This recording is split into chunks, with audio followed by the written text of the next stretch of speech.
So it's Image Comics Week today. We'll be talking about an Image comic and a crowdfunded comic, Retrovirus. See, Image Comics. Yes, Retrovirus. I'm not even going to open this up. It is, well, maybe I will a little bit. You can see there's a print in this, and the printing of the comic was really good. That's about all I have to say. Then you have there's a lot of panels with rain in them that are really good. Otherwise, this was a lesson to me. I backed this. This is one of the early crowdfunded comics I backed. And up until I backed this one, most of the comics that I had backed were web comics that were doing print collections, things like this.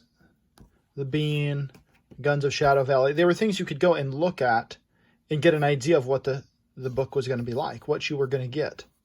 You could go and see, is this going to be something I'm interested in? You could even read the whole thing. You could read through it and say, yeah, that's actually pretty cool. I want to see where this goes. And even though something might be grotesque or violent, you'd have that in mind. You'd know what you were getting. It's a really good book, by the way. I'm very impressed by the Guns of Shadow Valley when I got it. However, Retrovirus, I was not impressed with. I was familiar with Justin Gray and Jimmy Palmiotti from their work on Jonah Hex stuff, like All-Star Western and then Jonah Hex titled series before this. This is why I backed it, because I liked this stuff. And then I thought, well, yeah, sure, I'll give them a try. This was not that at all. And it sort of taught me that when it comes to crowdfunded comics, if it's not a webcomics collection like this stuff, it's kind of a crapshoot. You don't know what you're going to get a lot of the time. And so it's on those artists, those writers, and those people who are doing these crowdfunded comics to sell those books, because they don't want to give away their stuff for free, and they don't want to tell you exactly what's going to be in it. But I did not. Maybe I should go back and look at the campaign page and see if I just glanced over it. But here's a page. This is one of the few pages without extreme violence on it that I don't want to show. No, and that's. I mean, I don't mean to be like it's too much, but it's not my thing. And yeah, it's not. I know that these writers have done things that I liked. Justin Gray and Jimmy Palmiotti, like the Jonah Hex stuff was entertaining, but I sort of got, at that point I realized, oh, I need to be more aware of what type of book I'm backing so that I'm not disappointed. And so far in my crowdfunding since then, there's only been one other book that I was like, I kind of wish I hadn't gotten that. Not because it was bad, but just because the price point I didn't think was worth it. So overall, I try to look at these crowdfunded comics a lot more, just a lot more. Yeah, I try to look at them and judge them more based on what kind of content I think they're going to be. I look at the pages. I try to get a sense of the book overall. But it wasn't just that this book wasn't something that I would enjoy. It's about a virus and people trying to cure a virus. And it really comes across, as I reread it recently, it really comes across as sort of like a pitch for a TV show or maybe a movie or something, and not like a comic book. And I don't know if that was the intention, if it was a script that they turned into that. I don't really know. It's not something that, I could go up and look up, but it's just a feeling of mine. I'm not sure what this Paper Films thing is. Must be Jimmy Palmiotti's company, possibly. I don't know.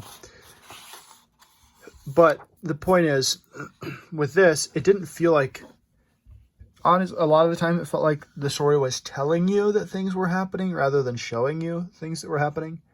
And so then when you get to the end, it doesn't work.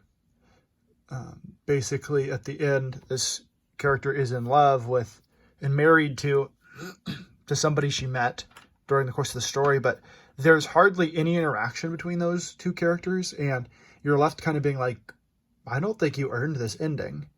And often it tells you what characters are like instead of showing you interactions between characters, so that you get a sense of their personality through their interactions with people and the way that they talk or the way that they act.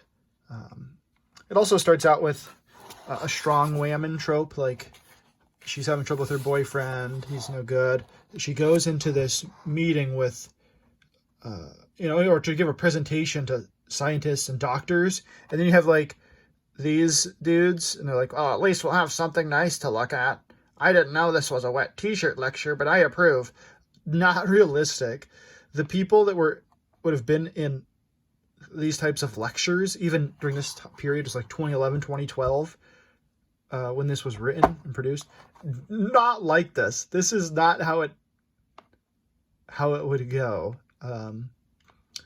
During that time, I was in the medical field, and I went to certain lectures and things, and they were given by women quite often, and I don't recall anybody ever saying things like this. So I don't, not realistic to my experience, but basically it's just a setup that she's a strong woman, if you will. Excuse my cough. A frog in my throat. Why do we say a frog in my throat? What a weird thing. Anyways, the art is sometimes sort of strange to look at, but overall it's okay. I really do like the rain effects. I think there should be more rain in comics. I need to learn how to do rain. But all the scenes that are rainy look pretty good, and these buildings and stuff. I like those scenes. But then some of the rest of it is just, yeah, there's a good example, right? Like they're tearing apart. There's a bull. Now imagine like human beings being torn apart like this for the rest of the comic. I like the printing on this. These early endeavors were better than a lot of what you get now. This is a simple paperback. Well, it's not. It's not a hardback comic. It's not hardcover. It's not anything too crazy as far as printing, but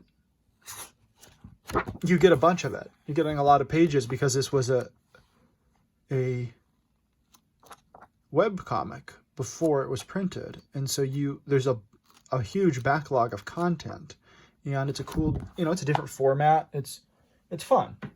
Same with the Guns of Shadow Valley. You have these comics that are really,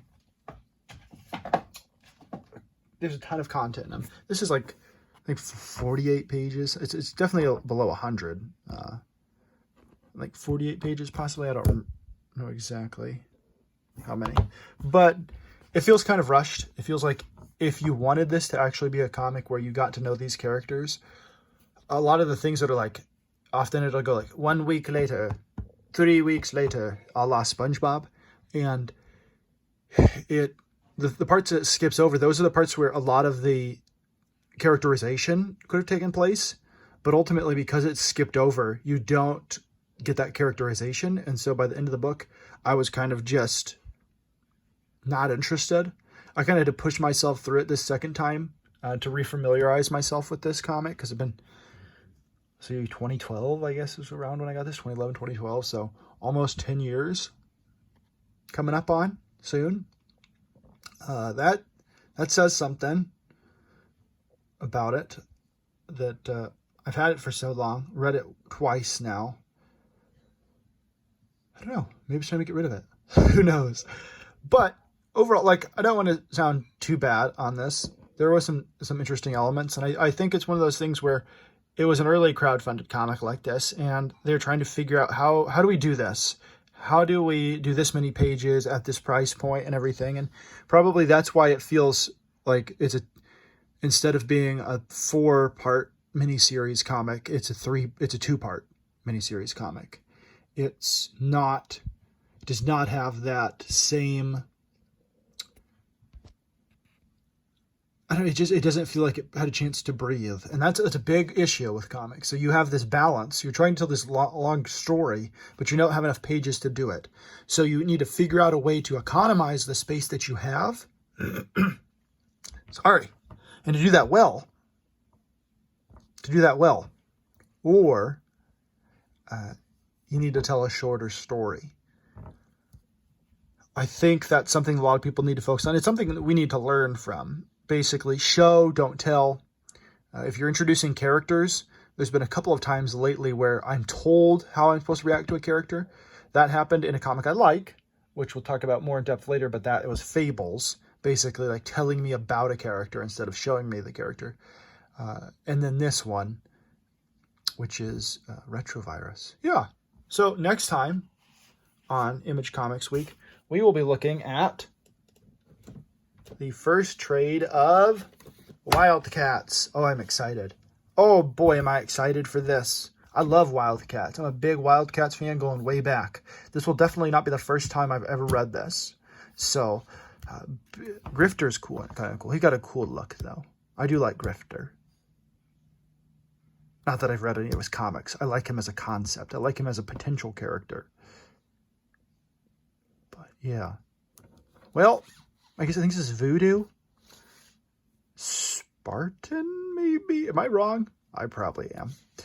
Anyways, yeah, Wildcats. That should be fun. If you guys have comics you'd like me to take a look at, you'd like me to talk about what I like, what I don't like about them, tell me in the comments. That's helpful to me, guys. When you interact with me, you leave a comment, you tell me if you're interested in me taking a look at anything, maybe I can do that. I've had a couple of suggestions already, and that has been very helpful to me in a sense of getting some more ideas, because otherwise it's just going to be delving into things that I like, and that'll get kind of stale because it's not new to me.